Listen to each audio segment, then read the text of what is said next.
Happy National Poetry Month.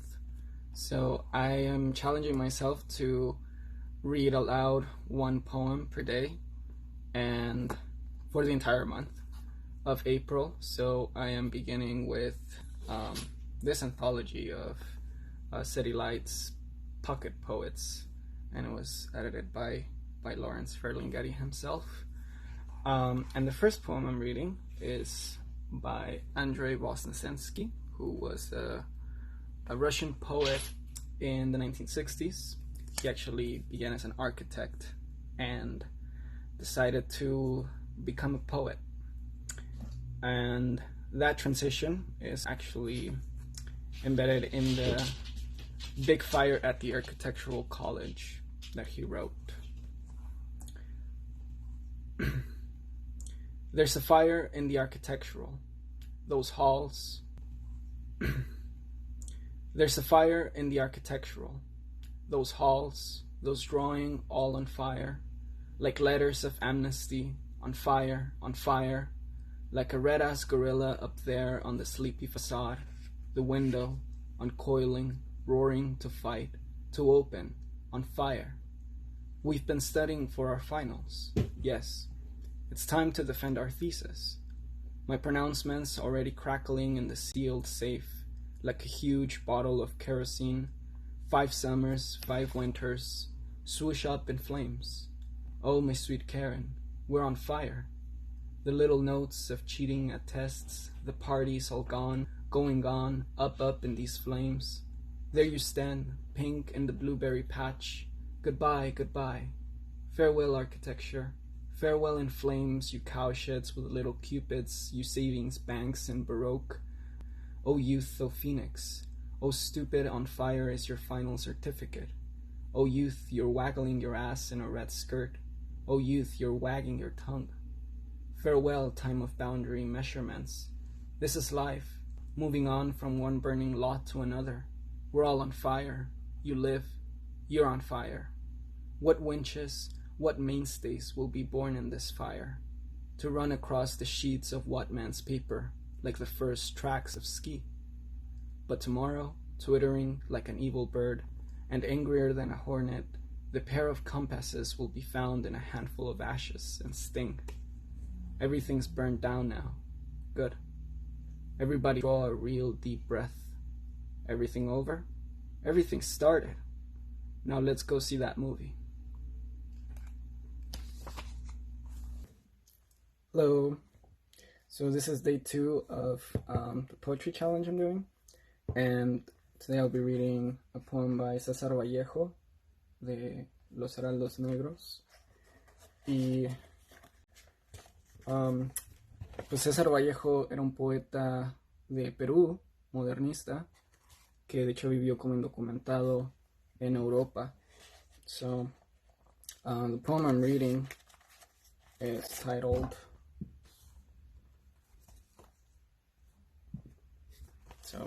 lo voy a leer en español. Si te amara, ¿qué sería? Una orgía. Y si él te amara, sería todo rituario, pero menos dulce. Y si tú me quisieras, la sombra sufriría justos fracasos en tus niñas monjas.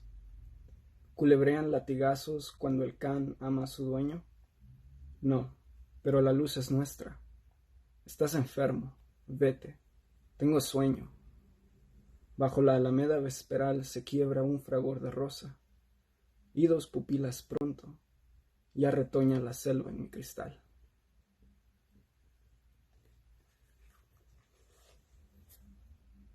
Hello everyone, so this is day 3 of the daily poetry reading series I'm doing, and today I'll be reading a poem by Jessica Salgado from her book Hermosa. And Jessica is actually a poet based here in LA, from El Salvador, so you can actually follow her on Instagram and Twitter. So I'll be reading Metro. The safest seat is behind the bus driver. You can find your way anywhere by asking if you get lost. Take any bus that says downtown LA. The sun sets west, home is the other way. The 4 runs all night, rapids don't make every stop. If you're gonna cry, choose a window seat. Headphones and a book will protect you from unwanted conversations with men. If you're gonna cry, stare down at your phone screen. Have someone you can call during late night rides. If you're gonna cry, do it quietly. If you're gonna cry, do it into a sweater. If you're gonna cry, leave a trail of tears between work and home. Let them wash your tired feet. Cry for the heartbreak, the shitty job, the dying parent, the angry friend, the loneliness. Give the city your sorrow. Rain is always welcome in Los Angeles.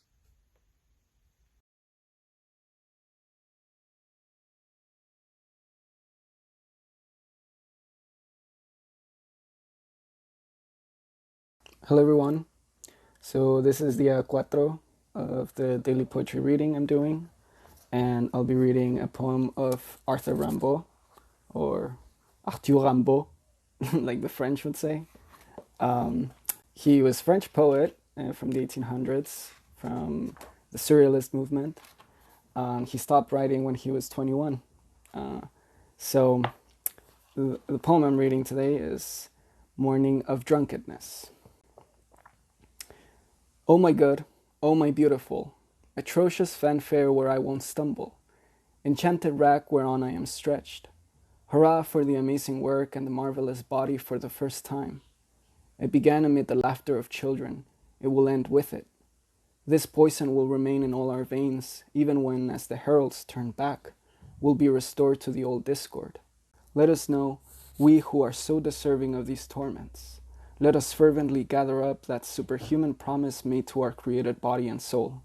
That promise, that madness, elegance, knowledge, violence. They promised us to bury the tree of good and evil in the shade, to banish tyrannical honesties so that we might bring forth our very pure love. Laughter of children among angels of flame and eyes. Little eve of drunkenness, holy, were it only for the mask with which you gratified us. We affirm you, method. We don't forget that yesterday you glorified each one of our ages. We have faith in the poison. We know how to give our whole lives every day. Behold the time of the assassin. Hello, happy Monday. So this is day 5 of the daily poetry reading I'm doing for the month of April. And I'll be reading a poem by Bob Kaufman, who was a beat poet from San Francisco. My favorite beat, to be honest, even though he's not anthologized alongside all the other white writers, male as well. So there is more to the beat movement than just howl and on the road. So here's a little snippet of that. The poem I'm reading is The Abominist Manifesto. Abomunists join nothing but their hands or legs or other same. Abomunists spit anti-poetry for poetic reasons and frank. Abomunists do not look at pictures painted by presidents and unemployed prime ministers. In times of national peril, abomunists, as reality Americans, stand ready to drink themselves to death for their country. Abomunists do not feel pain, no matter how much it hurts. Abomunists do not use the word square except when talking to squares. Abomunists read newspapers only to ascertain their abominability. Abomunists never carry more than $50 in debts on them.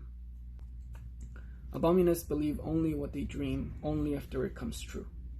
Abominist children must be reared abominably. Abominist poets, confident that the new literary form, footprintism, has freed the artist of outmoded restrictions such as the ability to read and write or the desire to communicate, must be prepared to read their work at dental colleges, embalming schools, homes for unwed mothers, homes for wed mothers, insane asylums, ouzo canteens, kindergartens, and county jails. Abomunists never compromise their rejectionary philosophy. Abomunists reject everything except snowmen.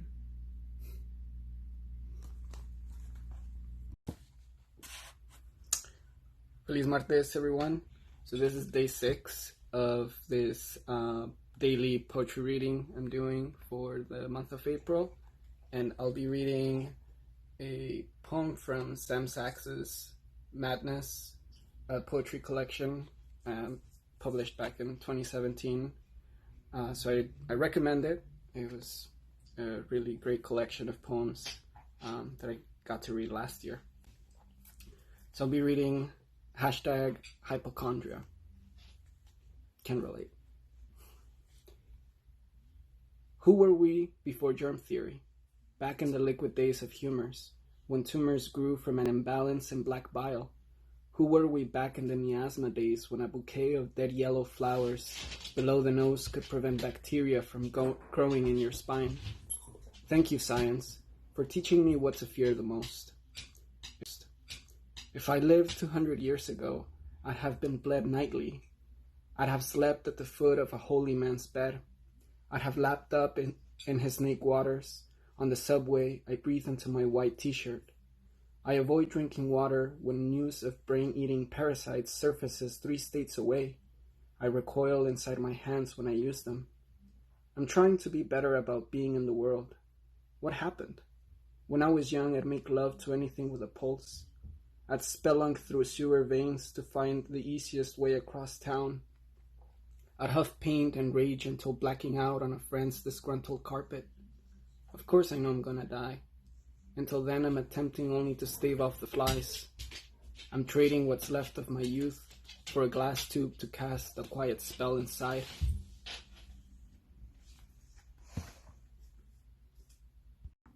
Feliz miércoles. Today is day 7 of National Poetry Month. And por el día de hoy voy a leer un poema de escritora argentina Alejandra Pizarnik, de su colección Extracción de la Piedra de Locura, que fue publicado en el 68. Y pues es una escritora argentina que desafortunadamente murió de una sobredosis a la edad de 36 años. Pero su trabajo estaba muy enfocado en poesía que exploraba los temas de la soledad, de el silencio, de la muerte. Y de hecho el poema que quiero leer habla acerca del silencio. Se llama Fragmentos para dominar el silencio. Las fuerzas del lenguaje son las damas solitarias, desoladas, que cantan a través de mi voz que escucho a lo lejos. Y lejos, en la negra arena, yace una niña densa de música ancestral. ¿Dónde la verdadera muerte? He querido iluminarme a la luz de mi falta de luz. Los ramos se mueren en la memoria. La yacente anida en mí con su máscara de loba. La que no pudo más e imploró llamas y ardimos. Cuando a la casa del lenguaje se le vuela el tejado y las palabras no guarecen, yo hablo. Las damas de rojo se extraviaron dentro de sus máscaras, aunque regresarán para sollozar entre flores. No es muda la muerte. Escucho el canto de los entulados sellar las hendiduras del silencio. Escucho tu dulcísimo llanto florecer, mi silencio gris. La muerte ha restituido el silencio su prestigio hechizante. Y yo no diré mi poema, y yo he de decirlo, aun si el poema, aquí, ahora, no tiene sentido, no tiene destino.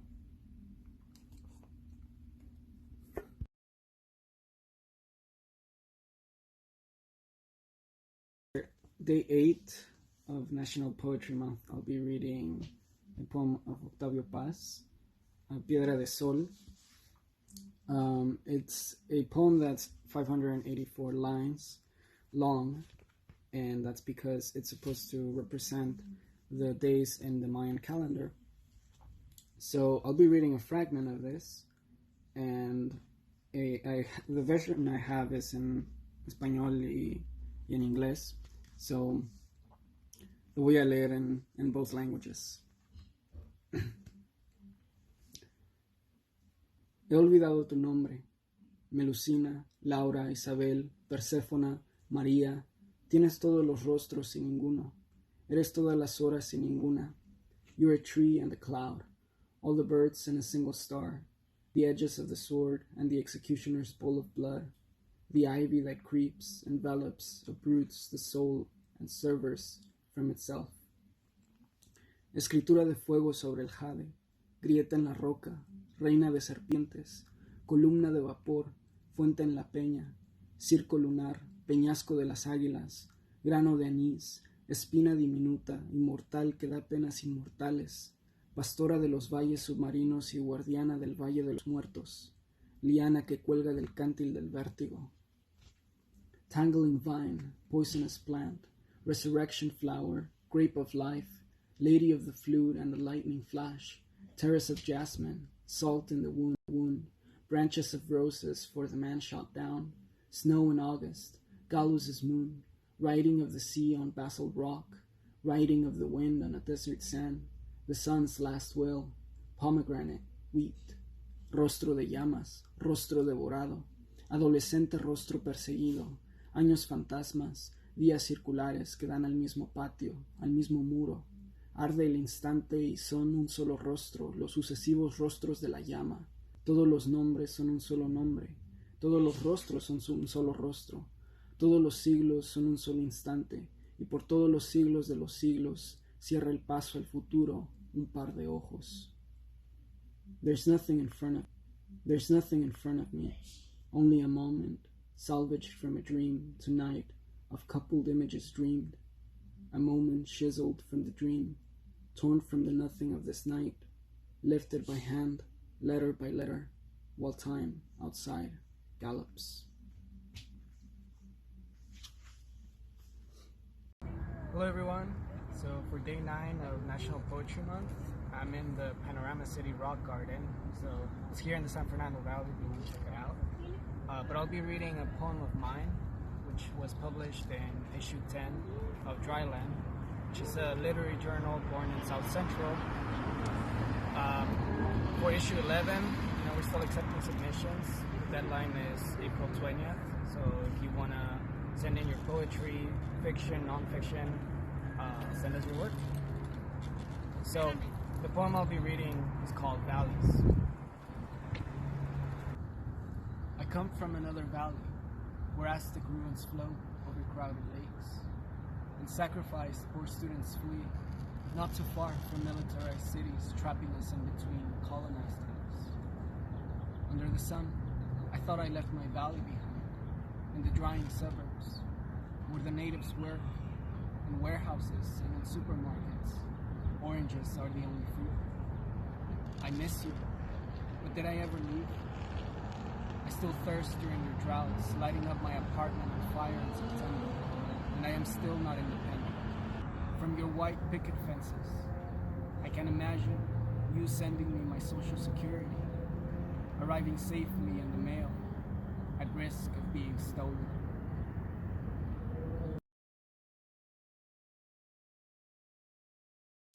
Hello everyone, so for day 10, I'm standing here in San Fernando, right in front of Lalo Garcia's mural of Children in Cages that depicts a reality that unfortunately many children that are immigrants of Central America that are coming from Mexico, and this mural depicts that reality of many children held in detention centers, unaccompanied or separated from their families. When I crossed, I was actually at a detention center held by ICE, and even though this was the pre-era of separations, it was still an inhumane treatment for many of us that still continues. So the poem I want to read today is of Gloria Anzaldúa, and it's of her book, Borderlands. El otro México, el otro México. Wind tugging at my sleeve, feet stinking into the sand. I stand at the edge where earth touches ocean, where the two overlap, a gentle coming together, at other times and places a violent clash. Across the border in Mexico, stark silhouette of houses gutted by waves, cliffs tumbling into the sea, silver waves marbled with spume gashing a hole under the border fence. Miro el mar atacar la cerca en Borderfield Park, con sus buchones de agua, an Easter Sunday resurrection of the brown blood in my veins. Oigo el llorido del mar, el respiro del aire. My heart surges to the beat of the sea, In the gray haze of the sun, the gold's a shrill cry of hunger, the tangy smell of the sea seeping into me. I walk through the hole in the fence to the other side. Under my fingers, hence to the other side.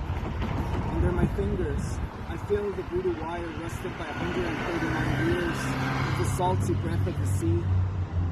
Beneath the iron sky, Mexican children kick their soccer balls across, run after it, entering the U.S. I press my hand to the steel curtain, chain-link fence crowned with rolled barbed wire, rippling from the sea where Tijuana touches San Diego, unrolling over mountains and plains and deserts. This tortilla curtain, turning into El Rio Grande, flowing down to the flatlands of the Magic Valley of South Texas, its mouth emptying into the Gulf. 1,950-mile-long open wound, dividing a pueblo, a culture, running down the length of my body, sticking fence rods in my flesh, splits me, me raja. This is my home, this thin edge of barbed wire, but the skin of the earth is seamless. The sea cannot be fenced. El mar does not stop at borders. To show the white man what she thought of his arrogance, Yemaya blew that wire fence down. This land was Mexican once, was Indian always, and is, and will be again. Yo soy un puente tendido del mundo gabacho al del mojado. Lo pasado me estira para atrás y lo presente para adelante. Que la Virgen de Guadalupe me cuide. Ay, ay, ay, soy mexicano mezclado.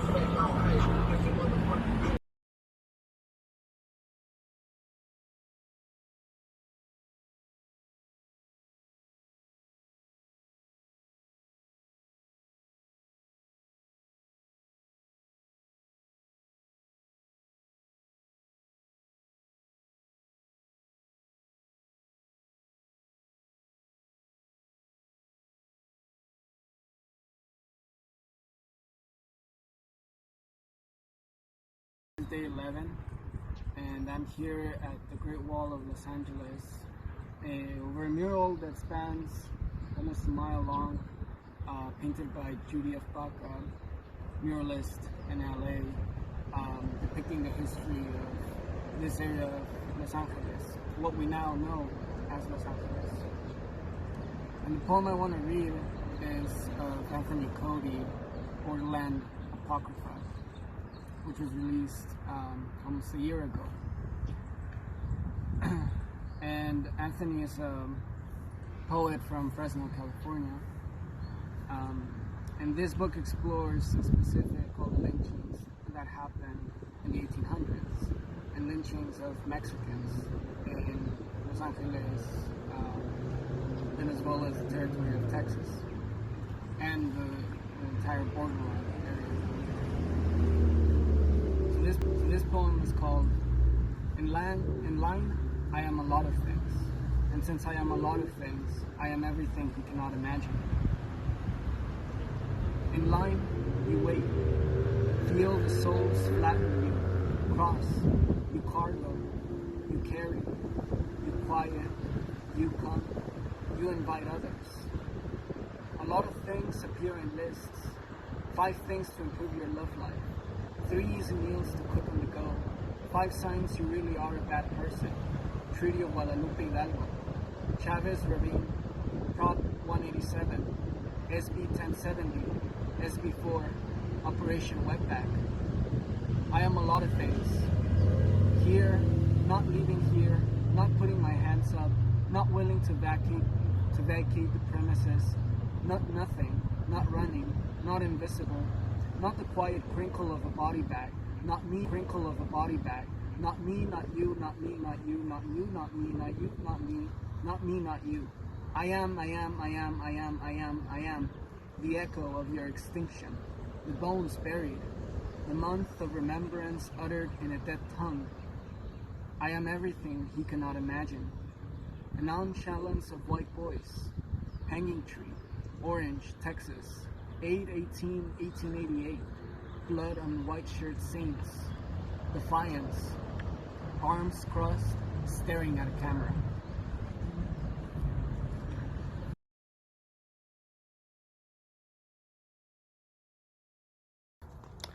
Hello, today is day 12 of a daily poetry reading, and this Monday I'll be reading a poem of Dora Malik from her collection Stet. She's a poet from New Haven, Connecticut, and I'll be reading Then Reading in the Garden. My iris, no, I risk my now for you. For you, fuchsia intent.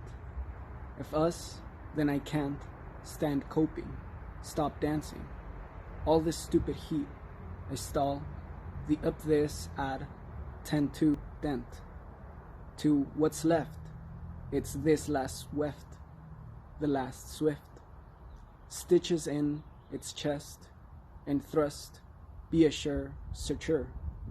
Breath stake my meat, left looser, lost reel of pure monster, no petal nor stem. Rope on left, there's show, reshadows. I drown in the wind or in the when. I rent to sweet segments, us, wet guess, net mess, loss. Loss is spent in steps. Into it, no answer. Reswan, answer as rem. Bird called, bed rid. Call-outs and inners, sand in our nest, and I grit, daring it. A line, lane I veered into, needed over. No, I wound. I didn't hit a wall, I hit a window, all not undid, spot on, and pleasing us. A song split us open, and no night's fortune, tunes for nothing spent. No, not pence, not memory, not my more. We love a vowely, but we vow a weather and inbound. I want whatever awe can find me sore, and from in case. If rose can mend, they swear, was, are, the last poor excuses for force. I stir, flocks, sweat, so see, a word is my bond, but my bonds are outbid. Was it fate? Then and now, a theft I went on and up, saddled edge still, all this stupid cold.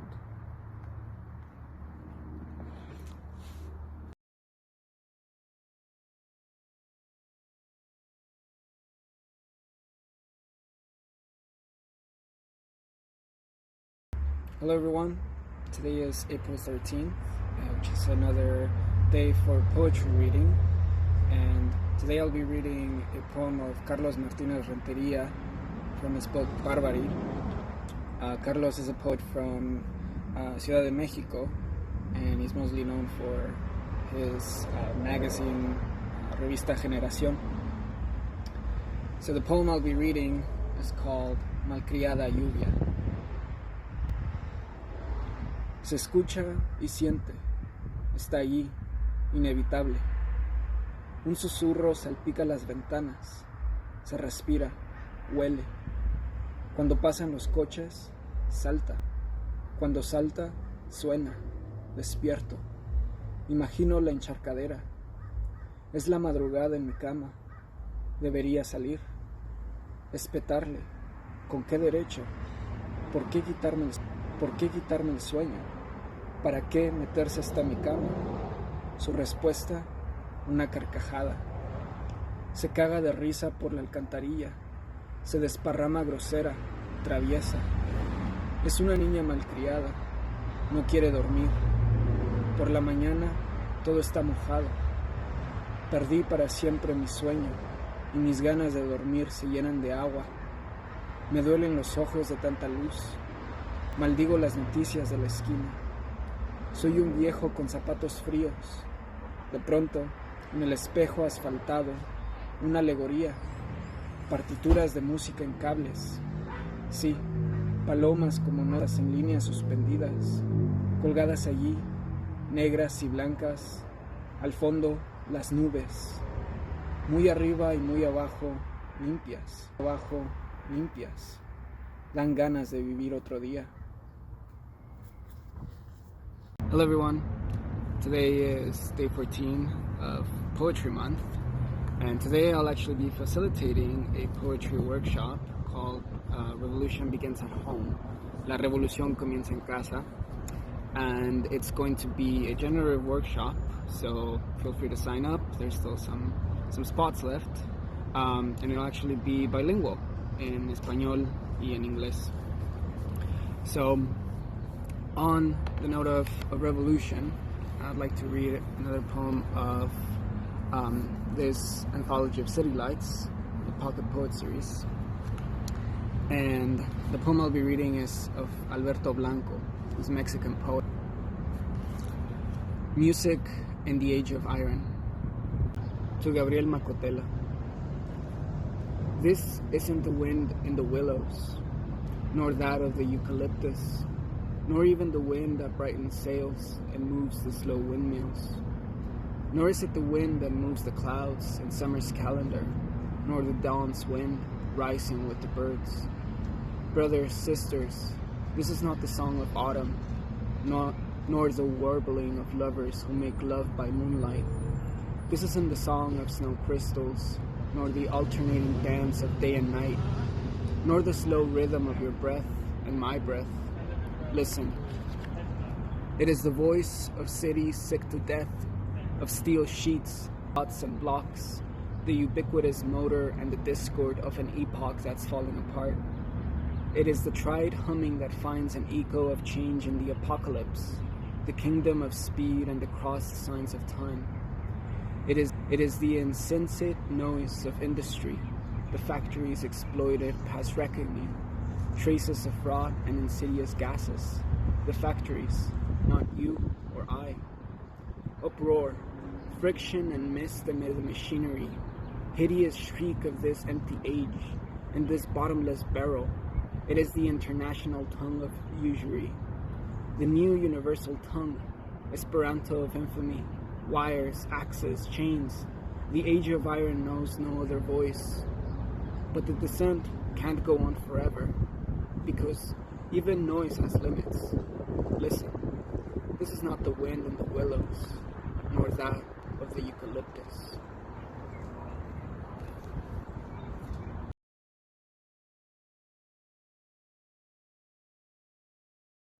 Hello everyone, today is day 15 of a daily poetry reading, and today I'll be reading a poem of Salvadorian poet Dora Olivia Magaña de su libro Al Calor del Fuego. She's a poet from El Salvador, but lives in Los Angeles. So the poem I'll be reading is Amor en las vísceras.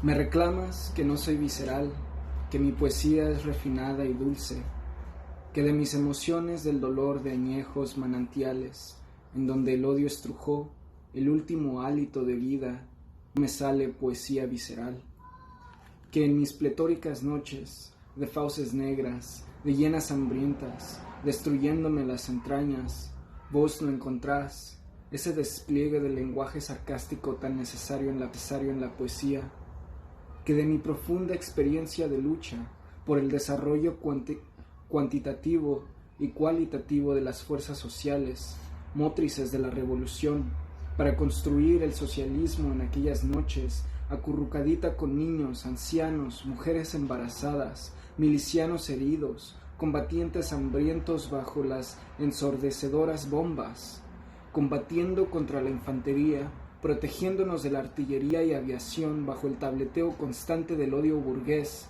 ¿Vos no encontrás poesía visceral en mí? ¿Y de dónde putas más me la saco?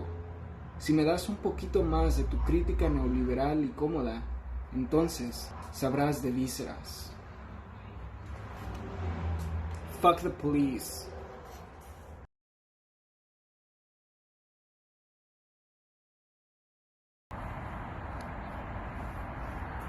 What up?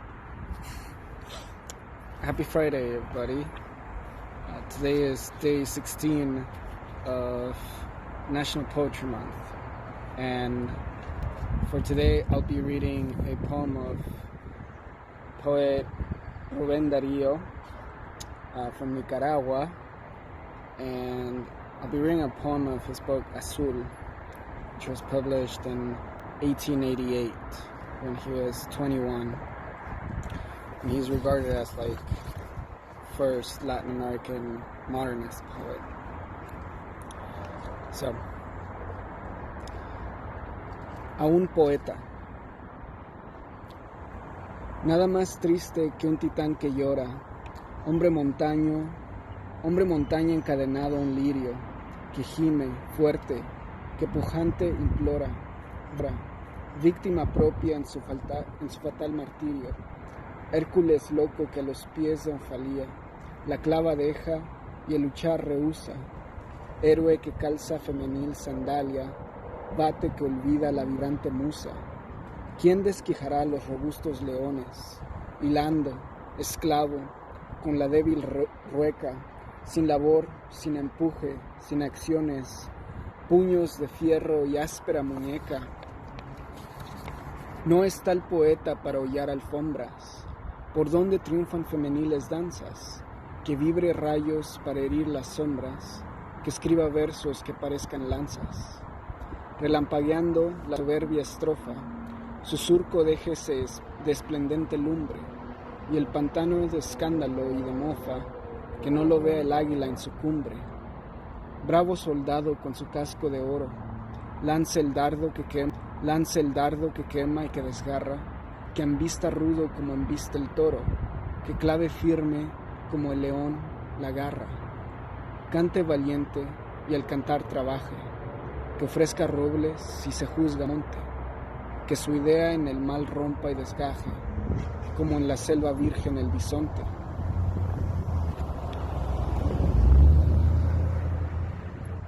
Que lo diga la inspirada boca, suene en el pueblo con la palabra extraña, ruido de oleaje al azotar la roca, voz de caverna y soplo de montaña. Deje Sansón de la lila el regazo, Dalila engaña y corta los cabellos.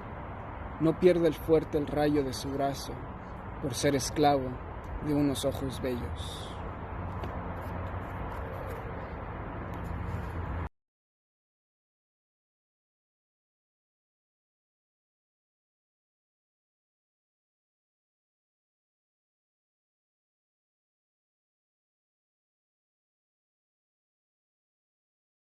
Hello everyone, today is day 17 of a daily poetry reading, and today I'll be reading the poem of Roberto Bolaño, poeta chileno que vivió en México por mucho tiempo, from his book The Romantic Dogs.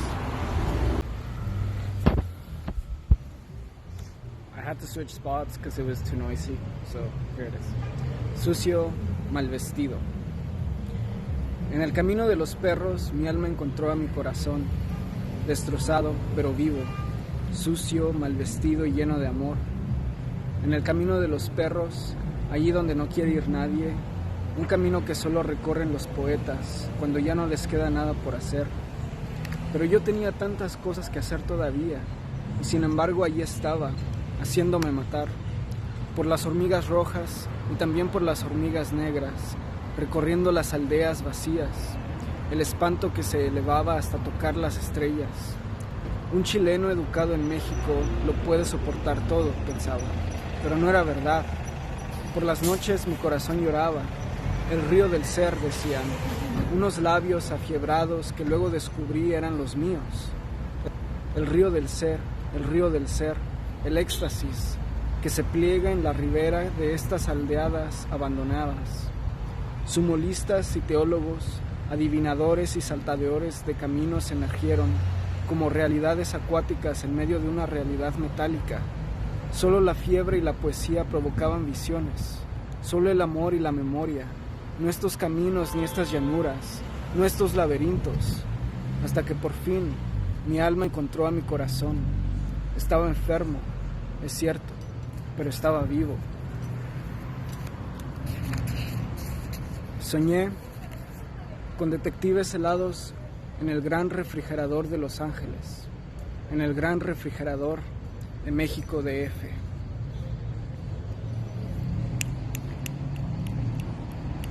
Hello everyone, Today is day 10 of Poetry Month, and today I'll be reading a poem of Omar Pimienta, Tijuana, San Diego poet,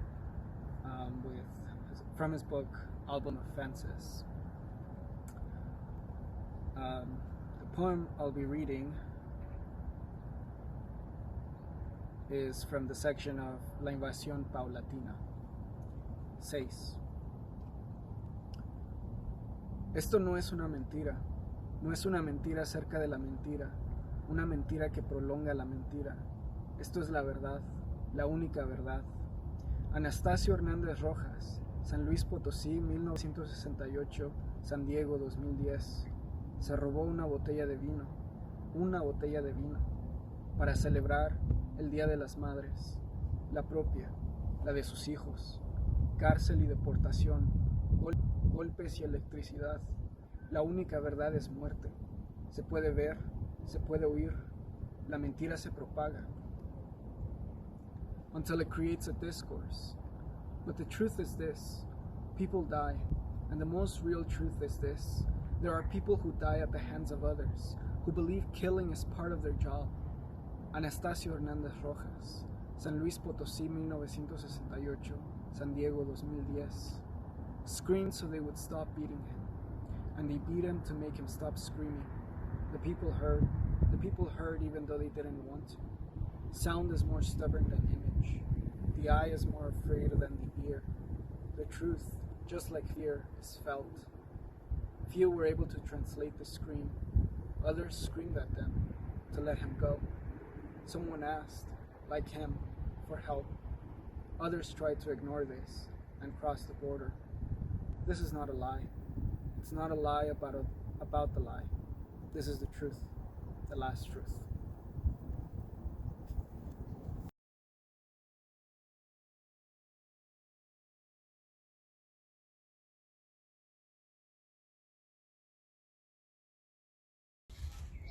Hello everyone, today is day 19 of Poetry Month.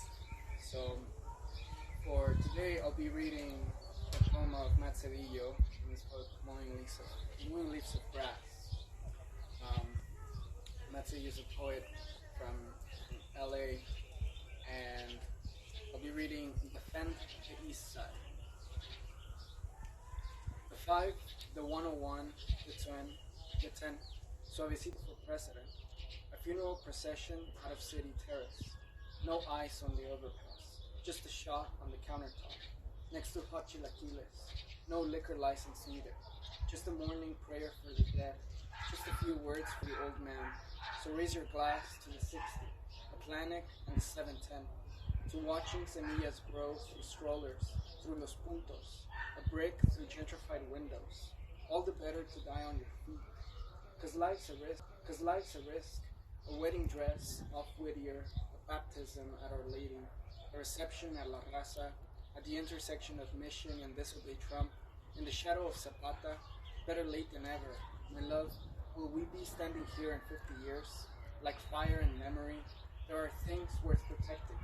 Like imagine long after I am gone, and the children grown, Corazona Mariachi, watching kids flip ollies over burning FGs. Of America's latest flaming racist, like we did when our love was young, when our eyes were locked, when our hands were bonds. You will remember me, driving the 60, the 5, the 710. But will this world still exist? This life is lived like fire in memory, like all that is worth protecting. Defend the East Side.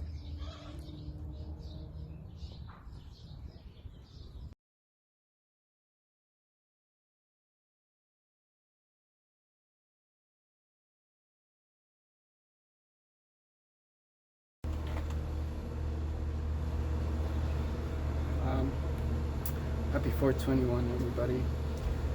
Today is day 20th of a daily poetry reading. And for today, I'll be reading a poem of mine published in this zine I made last year called an Urban Pacheco, which is slang term for stoner. So, the poem I'll be reading is called Ash. try to recite it from memory. Green mountains with orange leaves and purple trees grow in the valley inhabited by white hallucinogenic demential beings, while my bowl rests in darkness. Suddenly daylight rises, firing a sweet smell of strawberry, lime, and grape that combines with the smoke of my bowl. The northern mountains slowly burn, ashes begin to fall, and I wipe them off my clothes in vain. Now the ball of my pen is covered in ashes, newspapers covered in ashes, jeans and shoes, drums and speakers covered in ashes. I wipe off ash from my shelf. I sweep off ash from the floor and I dump it outside in the trash. And I find more ash in the driveway. And every week I find ashes under my nails. And every night I dream of ashes pouring over the valley. Black and green flowers make my blood sticky with ashes, clogging my throat like a broken glass pipe.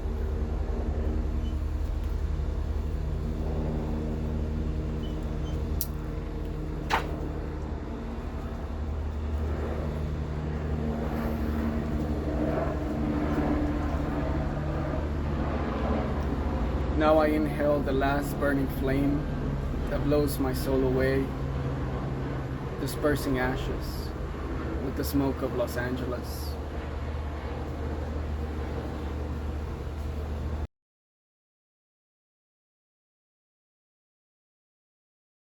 Hello everyone, today is day 21 of Poetry Month, and for today I'll be reading a poem of Megan Duram,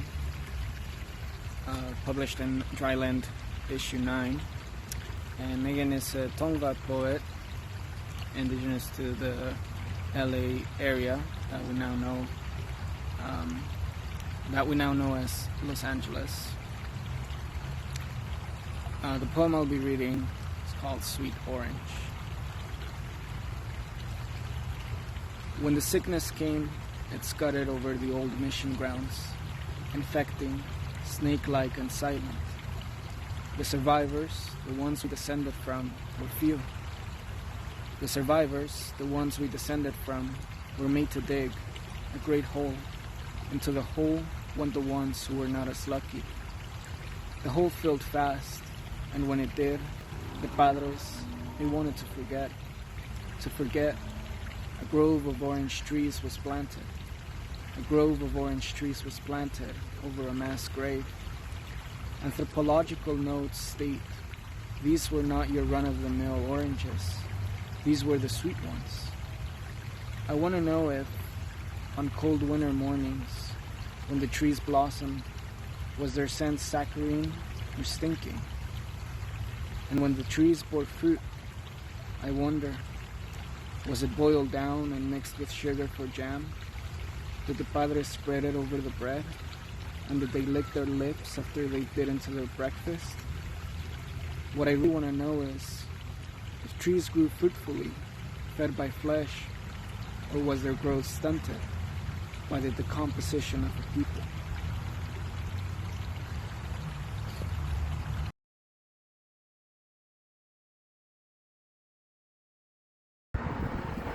Tell them that today is day 22 of National Poetry Month.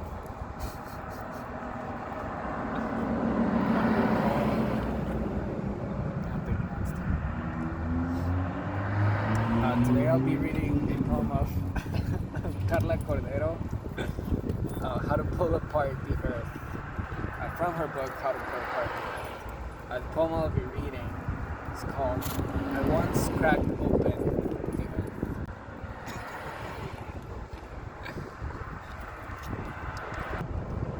I once cracked open the earth, and pleated clay and wrought to bear children, and over its bones without worm or root acquired a father's shovel, kneaded life into the dead. It wasn't easy. Each hand like blood-warm rakes welcomed new soil, and made a stubborn ground collapse into small riverbeds, but no river. I funeraled each seed to rest, such tiny slices of moon, or perhaps a metaphor for a wound, and how the body can be a sky to hold the stars. Then the hose nozzle made a good rain, and grieving and motherhood were forgotten. Watch the sun keep the skin warm, a tomb learning to be a home.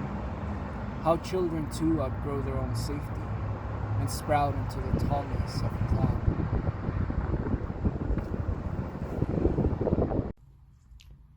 Oh, hello everybody.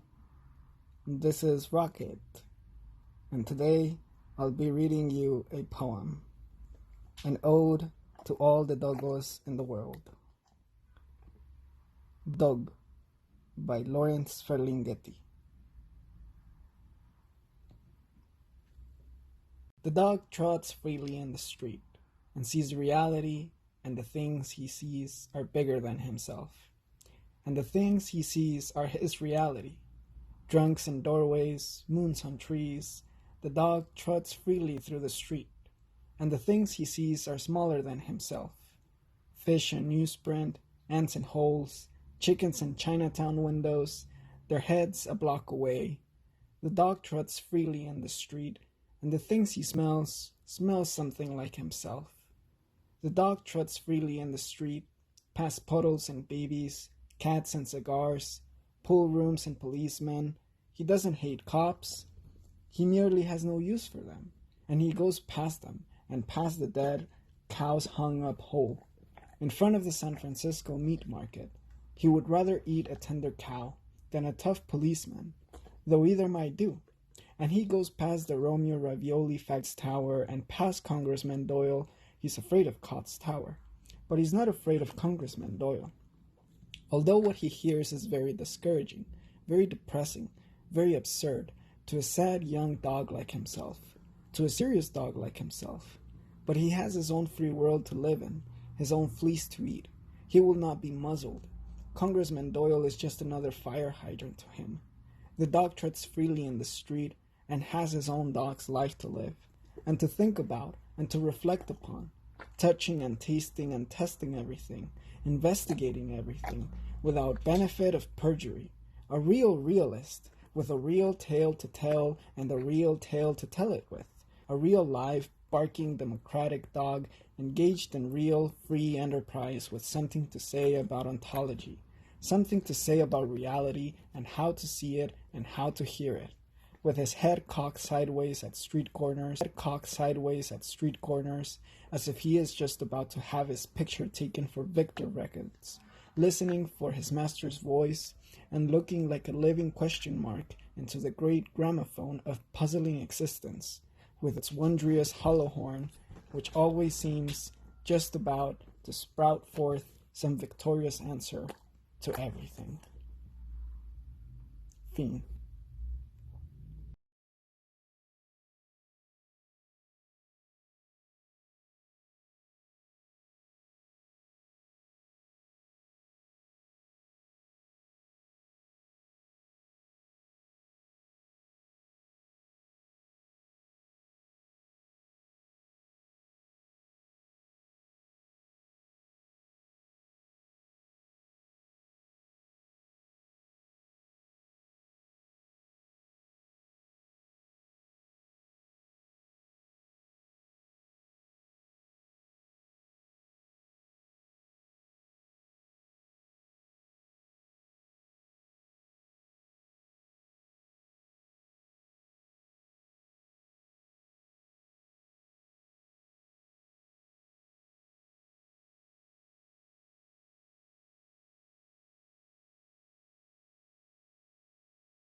Hello everyone, today is day 24 of Poetry Month, and I'm here at the Eliot bookshop here in North Hollywood, so check it out. The poem I'll be reading today is Allen Ginsberg, his book Planet News, and the poem I'll be reading is called Big Beat. The Olympics have descended into red velvet basement theaters of Centrum. Long, long hair over skeleton boys, thin black ties, pale, handsome cheeks, and screams. Orchestra mob ecstasy rising from this new generation of bottles and eyes and tender nipples. Because the body moves again, the body dances again, the body sings again. Body screams newborn after war, infants cursed with secret cold, jail deaths in the 50s. There's a very big loud plane number.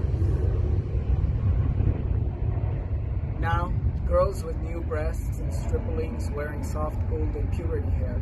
1,000 voices scream 5 minutes long, clapping 1,000-handed in great ancient measure, saluting the meat god of 20th century that moves through the theater like the secret rhythm of the belly and orgasm. Kalki, Apocalypse Christ. Maitreya, green Kronos weaves tired into saxophone. The earth is saved. Next number, she's a woman. Electric guitar red bells. And Ganymede emerges stomping, his feet for joy on the stage, and bows to the ground in weeping gifts. Oh, the power of the god on his throne, constantly surrounded by white drums, right hand scepter, beating brass cymbals. Hello everyone, today is day 25 of a daily poetry reading, and today I'll be reading a poem included in this anthology collected by Cherry Moriaga and Gloria Saldua from this bridge called My Back. And the poem I'll be reading is of Menominee poet Christos. She was a Native American poet indigenous to the area of Wisconsin, but she was born in San Francisco. So the poem I'll be reading is called He Saw. He saw his roots, went back to the reservation, old pain, old hunger. None of the ghosts were there. He went fishing, caught one or more every day. The fishing is what he needed to do, gathering wild rice, remembered after years of suits, ties, clocks, adjustments, what he began and left. He writes me about the fish, I grow hungry. He gave me all the whitest advantages. Square house, football school, white mother baking white bread in a white oven. He wanted to spare me his pain, didn't. Silently, our misunderstandings shred. Rage clouds our blood ties. I stare at his words, wonder who he is. Lonely red daddy cradling ghost of his mama, died when he was 9, pretending he was born without a father, without straitjackets. Daddy, you write, in a painfully practiced scrawl. You learn, beaten down a dying fish. You go back and can't stay. Bring me a sack of rice. I want your wildness. Want the boy who left on a freight car. I want a boy who cried because his mother is dead and his daddy's gone crazy. I want the one who gathered water and wood. I don't want this man who cut off his hair, joined the government to be safe. We are both in danger of your ancient fear. I learned to fish on my own. Stop. Now I'm learning to weave nets.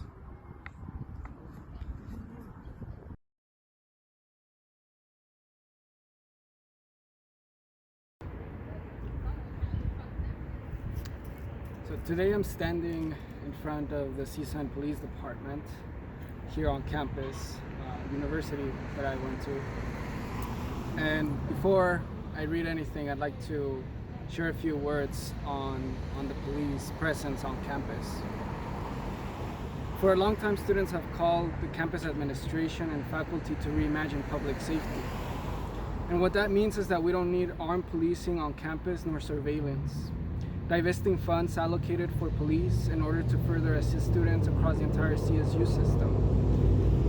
In spite of campus closure, students are paying full tuition, including campus fees and other services that are not available due to the COVID-19 pandemic. Students are in need of housing, access to technology, and mental health resources. And hiring more law enforcement won't solve those issues.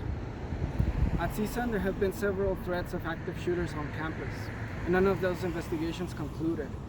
None of those cases were deterred or prevented by police presence. Bomb-sniffing dogs or hiring more patrol officers won't solve the problems of systemic racism that students of color face every day in their own homes and in the place they come to get an education. As student activists, we've been confronted searched and harassed by armed police, to enter buildings and meetings on this campus as if we're a threat to our own professors and administration. Campus police have been used by the CSUN administration to deter students from protesting, to intimidate us, and to protect property over human lives. Armed police do not make students feel more safe. In fact, their presence increases the chances of students or faculty getting harmed or killed due to excessive force. It increases the chances of students of color especially, of being arrested and becoming a victim of the school-to-prison pipeline. So to Erica Beck, CSUN administration, the new elected AS student body president and vice president, if you really stand in solidarity with Black and brown students, then show it with your actions and defund, disarm, and ultimately abolish a police department that is obsolete to students' safety. In 2018, a CSUN student died in custody of LAPD at just 22 years old. His name was Quentin Thomas. Rest in power.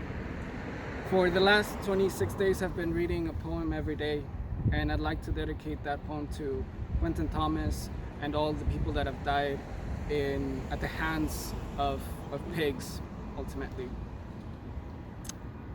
This poem I'll be reading is of Raúl R. Salinas, a Chicano poet from Texas, who was formerly incarcerated throughout his early young adulthood. Aunque la jaula sea un campus, no deja de ser prisión. The prof, entre rejas, ethnic literarias, discourses with alum us. The lesson for today, shit. Instead of reading post-show, I dug B.B. King all night. There was a need to drown, not hear the furtive footsteps of night watch prison guard, making the rounds outside my dormitory, Celda Nueva, room 710, Commodore Duchess, hotel, motel, hell jail. La mente pinta accustomed pregnant, with ideas, stories, vidas, of talones and encía, screaming to be born. We interpret, altruistically of course, el comienzo de nuestros barrios, while the cucaracho, lejos de su barrio, grapples, wrestles, close to losing, with devastating demons out of the past lives, wondering if Pachuco poets of El Paso dealt with those demonios too, as we and Malaquias, sir, did indeed. Malaquias of 1930s penitencia Leavenworth, where decades later, poets become inheritors of demon dens, ánimas penando, left to haunt nueva generación of colegas, who in turn become colegas of artist poetas, third party removed, on whom I'll now unload my bags all full of ogros. Después, the Pinto prosodist begins to scat and chant, daydreaming y tripeando un escant. If I could stride with quinto souls, if I could stride with quinto souls, what then would I become? Part of a stable of hosts, perhaps? Guisa que guisa gusanos grammarian, quizás, sas, scootily a bop, pop when the posy, chuchu or anti-chuchu. Class dismissed.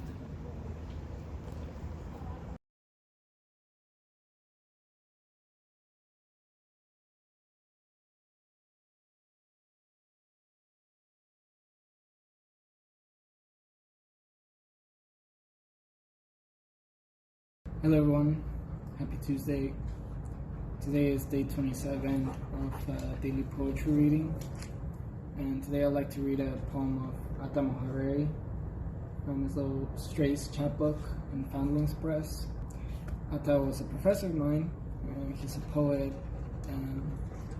born in Missouri, and the poem I'll be reading is called 50 Words for Ramon Garcia at his desk before writing. And Ramon was also a profe of mine. 50 words for Ramon Garcia at his desk before writing. Night wind enters through an open window behind a closed door. A candle flame in your studio apartment flickers. The wall of books from which your bed protrudes reflects the undecided light you felt afraid in when you were a child. The wind listens before it sits, like you. Shout out to Profe. Hello everyone, today is day 28 of National Poetry Month, and today I'm here at the Mayan Theater in downtown Los Angeles. And the poem I'll be reading is of La Loca from her chapbook, The Mayan. It is one epic poem in 37 pages, so I'll just be reading a fragment of it, specifically the ending. La Loca's name is Pamela Carroll, and you'll probably find her at a community college teaching an English. Which was flesh? The girl next to me had the boy next to her, underneath her angel blouse, while dead Marilyn screamed for her maidenhood in a shower without her crucifix. Then, all of a sudden, from utterly nowhere, a didacticism. Ah man, an ex-Marine, John Bircher, journalist, astronaut, in a bowling shirt with a flat top would rise and save her. During Bugs Bunny, Escamillo offered me a jujube and I took it. In a precise, calculated, predetermined, casual manner, he put his arm around my seat and I wondered how long it could remain there before it fell asleep. And he got a Charlie horse in his pectoral. With his free hand, he cocked his brain back a hair. Oh God, I hope my mother doesn't call the cops, like when I was 8 at Alice May's lumber party, 2 doors down in number 9, when Alice May passed out, her mother sleeping pills, and then there was a raid, and all the cops found were dusters and bags full of little pink girls fast asleep. Every seat in the Mayan was crammed with pedophilia.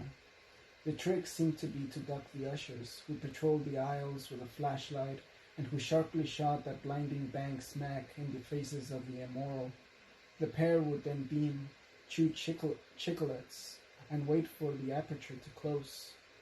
Escamillo had been in the ring many times, I guess, because he waited for the vigilantes to reach Appleby before he jumped the fence, and then that big boy's mouth came down on my mouth, and everything in the world transpired without subtitles, and they called the ambulance immediately, and I could hear the big DeSoto coming, but I was stuck, stuck on the organ grinder, and his horns scored the screen, and his mask carried me away like that, in front of everyone, and from that day to this, although I've had to serve in many prisons, I'm free, beneath the world, in love. Hello everyone, today is day 30 of National Poetry Month. Today I'll be reading a poem of Nicolai Garcia, LA poet, from his book Nuclear Shadows of Palm Trees. No more poems about LA. No more Griffith Park or LA Zoo. No more Crenshaw Boulevard or MLK Parade. No more intersection of Florence and Normandy. No more freeway worship or images of palm trees. No more starless skies or kissing on the beach. No more $3 Lyft rides from Joe's Pizza to Hank's Bar. No more lowriders sleepwalking down Whittier. No more girls with cat eyes and big hoop earrings. No more sitting at the park waiting for you. No more overdue books at Central Library. No more references to Bukowski. No more cold blood and hot concrete. No more fried chicken with a side of chow mein. No more still life paintings of tacos. No more odes to Jonathan Gold. No more baseball in October. No more loud graffiti on an overpass sign. No more small romanticism or similes for traffic. It's time to burn down the Hollywood sign. It's time to pack my things and go. Hello everyone. So for the last day of National Poetry Month, I'll be reading a poem of Chicano poet Alfred Arteaga from his first book of Cantos Primeros. I'll be reading you the second one. Segundo, Textos Vivos. En lo negro that is blackness, en lo negro that negritude, en that night sheet, sin cloud, sin moon sky, en lo negro, cielo, vivo, in that black sheet stretched from one hand a un otro, este negro ósculo, oscuro de papel manantial, de mano a mano que ves, esta vez, yes, in that yes blank sin blanco, black held in your now, hand in your hand, aquí, mano vocal, you see, yes, que ves esta vez, negro vivo, que ves, que lees, el negro que lees, ahora que lees, aquí que lees, en el negro que lees, ahora y aquí, que lees el pecado sin negro vivo. Entre las manos extiendes la red, from one hand to the other que lees, desde una mano, one to another, la red extiende, hoja colorada, no suelta, la red extendida y colorada, from one hand to the other que ves, l'autre vie du texte, otro text, que lees, la red que detienes, al momento that you read, entre estas dos manos, vivas.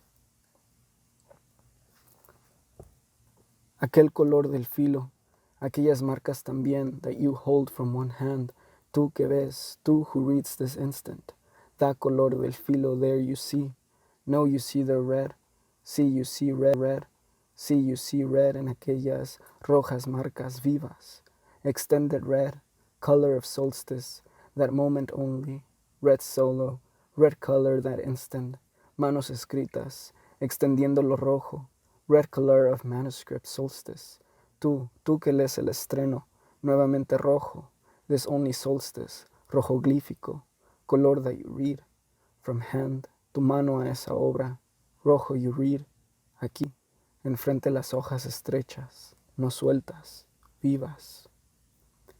Here it is, the equinox, next to the handskin, beside the others too, que ves desocupado, lector, inexplicablemente despierto, la red negra, la hoja roja, the black that is silence, letter, the red that is on, syllable, negroglífico, rojo escrito, here, it is lying between your hands, a black, here, it is next to, and besides lies, a life. Negrita, red man, the isla y continente, brilliant skins, bright red, bright black, hope, splendor, mirror. Ella, la California, es la serga de Esplandián, hija ilegítima de la amada de jaula. Y él, el bravo Californio, niño perdido, nuevamente salido y producido de aquellas vivas llamas y cenizas, de ardentismo y cristianismo Filipo, que pues en Nuevo México quiso ver Fénix. Terranova, hope, splendor, mirror, bright, back reflecting Tezcatl, reflect. Nechichawayano, mirror, a new island of pearls, in the black hands of women, a new continent of men blood-colored. Tlili in Quecholi, Tlili in Tlapali, in Ixochiu, in Xonotopxopan, Xutlacuiloli, Yamoxcalitec, Crugosori, Xicancuicatl.